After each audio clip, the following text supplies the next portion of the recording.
कराची में खुली गाड़ियों के जरिए मछली की तरसील पर दफा 144 के तहत पाबंदी आयद कर दी गई है। इस पर मजीद बात करते हैं डॉन न्यूज के नुमाइंदे सैयद वसीम से। वसीम, बताइए ये फैसला क्यों किया गया है और इस पर अमल दरामद कैसे मुमकिन बनाया जाएगा?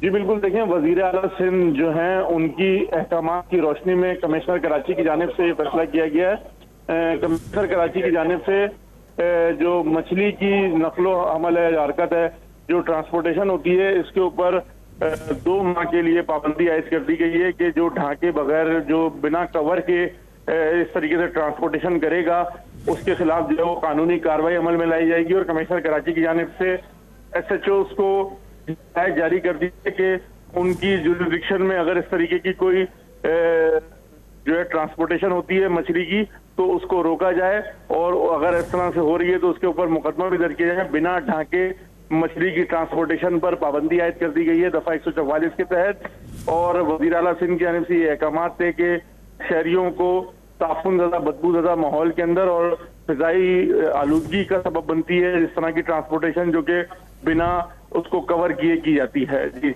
बहुत शुक्रिया सैयद वसीम अपडेट करने के लिए।